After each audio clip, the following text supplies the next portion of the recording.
இப்போ படம் பார்ப்போம், வீக்கெண்டில் பார்க்கலாமே, வெள்ளி சனி ஞாயிறில் பார்க்கலாமேன்னு இருக்கும். ஐயா இப்போ திங்க செவ்வாய் போச்சு, அப்போ படங்களை பார்க்கலாமா? ஒரு காசு பணம் வருது, பிள்ளைகள், சம்சாரம், அந்த எல்லோரையும் அழைச்சி குடும்பத்தோடு அழைச்சிட்டு போய் போகணுன்னா ஒரு முதல் இதாக ரொம்ப இலவசமாக இல்லை, மிக குறைந்த செலவு இருக்கக்கூடிய என்டர்டெயின்மெண்ட்டில் பீச்சுக்கு போகிறது முழுக்க முழுக்க இலவசம். சினிமா தான். அப்படி ஒரு படம் தான் என்ன பண்ணிருக்குன்னா டார்க். ஆமாங்க, டார்க்குன்னா இருட்டு, அது மாதிரி இருட்டு வெளிச்சம் அந்த மாதிரி வச்சுக்கலாம். அப்படி ஒரு திரைப்படம். இதில் இன்னொரு சிறப்பு என்னென்னா, பாக்யராஜ் சார் அண்மையில் மறைஞ்சிட்டார். அவர் நடித்து அவரை முகம் பார்க்க வேண்டும் என்று ஆசைப்பட்டவர்கள் இறந்த உடலை பார்ப்பது ஒரு புறம் இருந்தாலும் அது தொடர்பான நிகழ்வுகள் நிறைய போட்டுட்டாங்க. அவர் லைவாக நடித்த ஒரு திரைப்படம் பார்க்கணுமா வரலாம். ஆமாங்க, அவருடைய வீடு, இந்த கதையில் என்னென்னா, அவருடைய வீடு, அவர் ரொம்ப கடனன்காரங்கள்லாம் இடைஞ்சல் பண்ணுறாங்க. அவர் வீட்டை விற்றுட்டு ஊரில் போய் செட்டில் ஆக நினச்சிட்டு இருக்கிறாரு. ஆனால் அந்த வீட்டில் நடந்த ஒரு பிஸியாக ஒன்றும் இல்லை, அது அந்த வீட்டில் கண்டினியூஸாக ஒரு இறப்பு நிகழ்ந்ததால் யாருமே வாங்க மாட்டாங்க. டிக்கெட்டில் உட்காந்து பார்பர் ஷாப்பாக வர்றவனுக்கு எடுத்து விடுவாங்கல்ல நம்ம ஆட்கள், அப்படி எடுத்து விட்டுட்டு இருக்கிற காலகட்டங்களில் அது விற்கணும். அது என்ன செய்யலாம், அது யாரும் லைவ்லியாக இருக்கணுமேனு பார்த்துட்டு இருக்க நேரத்தில் ஒரு நண்பர் வர்றார். யார், நம்ம ஹீரோ அஜய் கார்த்தி வர்றாரு. அவர் சினிமா எடுக்கணும், டைரக்ட் பண்ணணும், அது மாதிரி ஒரு ஆஃபீஸ் பிடிக்கணும், அது வேலை செய்யணுமேனு வர்றாரு. அப்பா கிடச்சிக்கிட்டாருன்னு அந்த வீட்டு ஓனர் யார், பாக்யராஜ், அந்த கொடுக்குறாரு.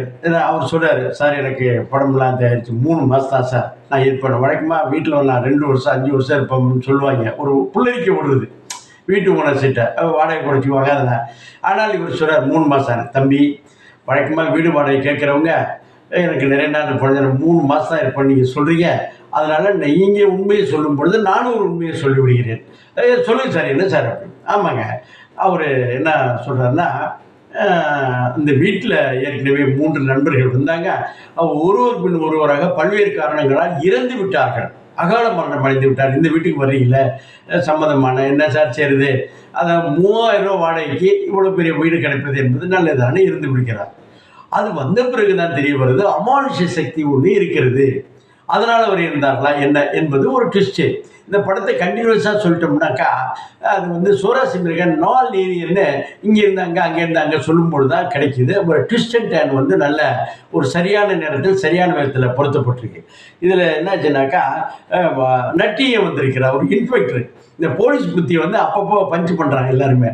ஒரு குறிப்பிட்ட அந்த இதையா இப்போ ப்ராசஸ்லாம் பண்ணிட்டு இருக்கேன். சரி அந்த சிகரெட் இருக்குது ஒரு அல்ப புத்தி. எப்போது எவ்வளவு காசு எவ்வளோ சம்பளம் கொடுத்தாலும், காவல்துறைக்கு எவ்வளோ கொடுத்தாலும் இந்த அல்ப புத்தி போகுது. இன்ஸ்பெக்டர் அந்த சிகரெட்டை எடுத்துகிட்டு எவ்வளோ பாருங்க 6,000 5 எழுதிக்கையா சிகரெட்டை ஓசி அதை பண்ணுறதுங்கிறது ஒரு அசால்ட்டாக பண்ணிட்டு போகிறாரு நக்கி. அது ஒரு நக்கலை எப்போதும் காவல்துறையோ இப்போ நீதித்துறையால் அதை அட்டாச் பண்ண ஆரம்பிச்சாங்க. காவல்துறையை நையாண்டி பண்ணான்னா சரிப்பட்டு வராதுங்கிற ஒரு சூழ்நிலையில் அழகாக பண்ணிட்டாங்க.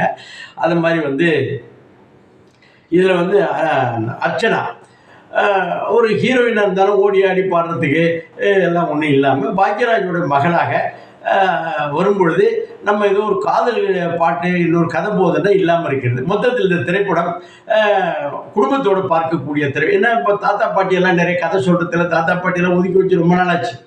வேலைக்கு வந்தோடனே ஊரில் கிடக்குறாங்க. தாத்தா பாட்டி கதை சொல்லலை, பேய் கதையாக இருக்கட்டும், மன்னர் கதையாக இருக்கட்டும், ராட்சசன் கதையாக சொல்லுவாங்க.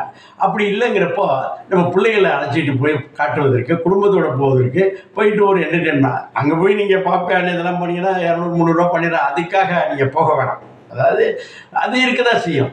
அதனால் ஒரு குறைந்த செலவில் சினிமா தான் ஒரு நல்ல பொழுதுபோக்காக இருக்குது. அதில் குறிப்பாக ஒரு நல்ல கருத்துக்கள் மட்டுமல்ல, நல்ல ஒரு என்டர்டெயின்மெண்ட் கிடைக்கும். பார்க்கலாமே, குடும்பத்தோடு போங்க, பிள்ளைகளோட போங்க, பார்க்கலாம்.